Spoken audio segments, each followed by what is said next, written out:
ভাল লাগিছে। এই অংশগ্ৰহণ কৰিছোঁ যে এই যজ্ঞকণ বহুত ডাঙৰ যজ্ঞ হয়। আজি আমাৰ টকা পইচা নহ'লে আমি কৰিব নোৱাৰোঁ।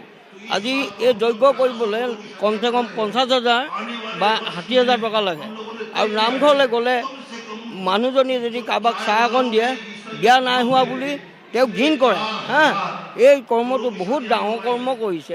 এই কৰ্মটো লেখীয়া আৰু মানুহ মৰিলেও যে এই আত্মাটো সদ্গতি পায়, মানুহ বুজিয়ে নাপায়। কিন্তু এতিয়া ধৰক নামঘৰত কিবা এটা সভা ভাওনা পাতিলে, সাতখন বৰসভা এখন ভাওনা হয় নাই? সেই ভাওনা যদি পাতিবলৈ হয়, তেখেতে তামোল পাণ বা চাহ অকণ দিবলৈ ভকতক এই বিয়াকণ হ'ল নাই বুলি সোধে। বিয়াকণ যদি নহয় একো দিবও নাপায়, চাহ অকণো দিব নাপায়, অন্তত দুখ লাগি গুচি আহে।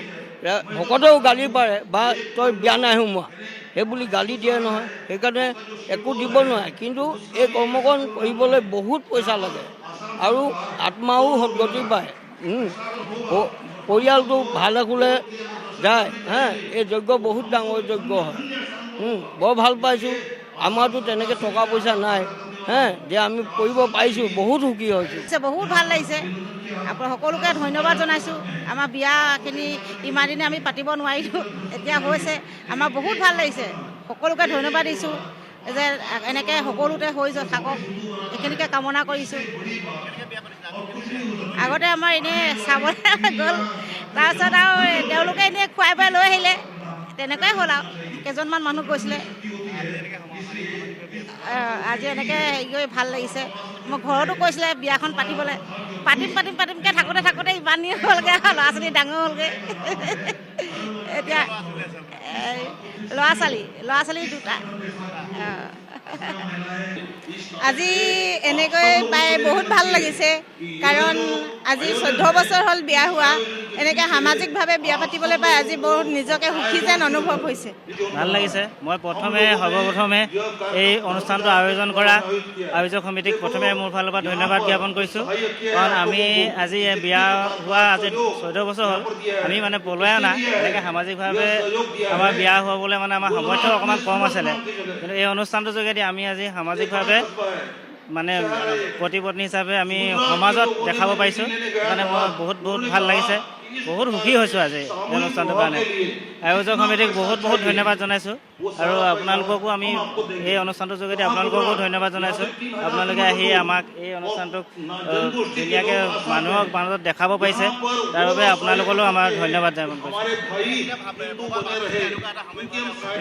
ভবা নাছিলোঁ এনেকুৱা এটা অনুষ্ঠান হ'ব বুলি। আমি এনেই কৈছিলে এনেকুৱা হ'ব, বিয়া আয়োজন হ'ব, কিন্তু যিটো ভাবিছিলোঁ সেইটোতকৈ অতি সুন্দৰভাৱে আয়োজন হৈছে আৰু অতি উৎফুল্লিত হৈছোঁ আমি এইটো অনুষ্ঠানটোৰ কাৰণে।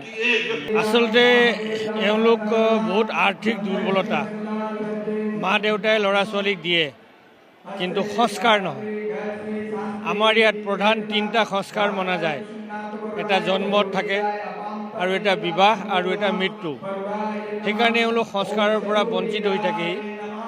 তো এনেকুৱা বঞ্চিত যেতিয়া হয়, তেতিয়া সমাজে এওঁলোকক স্বীকাৰ নকৰে। নামঘৰত যাব নোৱাৰে, পূজা কৰিব নোৱাৰে। তো এওঁলোক আকৌ কি হয়, বেলেগ ধৰ্মলৈও গুচি যায়। সেইকাৰণে আমি সামাজিক হিচাপে আজি কেইবাবছৰৰ পৰা এনেকুৱা এওঁলোকক মাতি আনি আমি সামূহিক বিয়া পাতি দি আছোঁ। ইয়াত আছে 151 যোৰা। এওঁলোক আমাৰ ইয়াৰে ডিব্ৰুগড় জিলাৰ ভিতৰত সিদিনাখন তিনিচুকীয়াত হৈ গ'ল। তিনিচুকীয়াত 251 যোৰা আছিলে। পৰহিলৈ বিশ্বনাথ চাৰিআলিত হ'ব, তাৰপিছত সোণাৰীত হ'ব, চাংলাঙত হ'ব। এনেকুৱা আমি এইবাৰ 3000 যোৰা বিয়া পাতি দিয়াৰ কাৰণে আমি আগ্ৰহী হৈছোঁ। আমাৰ এই বিয়াত বহুত বাহিৰৰ মানুহে সহায় কৰে। মই আজি চিনাকি কৰাই দিলোঁ দম্পতীহাল। তেওঁলোকে কাপোৰ কানি দিছে, কোনোবাই অলংকাৰ দিছে, কোনোবাই চেণ্ডেল দিছে।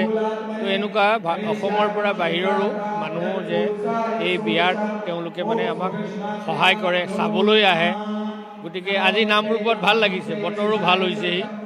আৰু আপোনালোকেও যিমানখিনি পাৰে এইটো আপোনালোকে প্ৰচাৰ কৰি দিয়ক। উত্তৰ পূৰ্বাঞ্চলৰ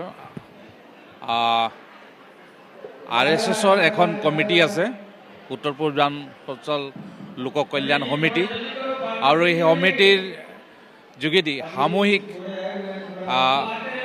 বিবাহ সংস্কাৰ আজি নামৰূপত আয়োজন কৰা হৈছে আৰু 151 যোৰা বিবাহ ইয়াত কৰা হ'ব কাৰণ এই যিসকলৰ ইয়াত বিবাহ সংস্কাৰ কৰা হৈছে তেওঁলোক বিভিন্ন কাৰণত তেওঁলোক বিয়া পাতিব নোৱাৰিলে হয়তো আৰ্থিকভাৱে হওক বা বিভিন্ন কাৰণত তেওঁলোক বিয়া পাতিব নোৱাৰিলে আৰু তেওঁলোকক আজি ইয়াত বিবাহ সম্পন্ন কৰা হৈছে পুৰোহিতৰ যোগেদি আৰু RSSৰ এটা সংগঠন আছে উত্তৰ পূৰ্বাঞ্চল লোক কল্যাণ কমিটি এই কমিটিৰ যোগেদি এই বিবাহ সম্পন্ন কৰা হৈছে আৰু তেওঁলোকৰ উদ্দেশ্য আছে যে এই বছৰ তেওঁলোকে 1080 যোৰা তেওঁলোক বিবাহ সম্পন্ন কৰিব আৰু আজি দুদিনমান আগতে তিনিচুকীয়াত হৈছিল আৰু আজি নামৰূপত হৈছে আৰু কেইদিনমান পিছতে বিশ্বনাথ চাৰিআলিত হ'ব এনেকৈ 1080 যোৰাক বিবাহ সম্পন্ন কৰা হ'ব আৰু মই ধন্যবাদ জনাইছোঁ বিশেষকৈ RSSক ৰাষ্ট্ৰীয় সেৱক সংঘক এনেধৰণৰ পদক্ষেপ লোৱাৰ বাবে কাৰণ বহুত এনেকুৱা ব্যক্তি আছে বিয়া পাতিছে কিন্তু তেওঁলোকে বিবাহ পাতিব নোৱাৰে তেওঁলোক পুৰোহিত আদি লৈ তেওঁলোক বিয়া পাতিব নোৱাৰে আৰু সেইসকলক আজি তেওঁলোক তেনেধৰণৰ বিবাহ পাতিবৰ কাৰণে ব্যৱস্থা কৰি দিয়াৰ বাবে মই ধন্যবাদ জনাইছোঁ যিকোনো খবৰৰ বাবে যোগাযোগ কৰক 7099017330 লগতে 7099017110 নম্বৰত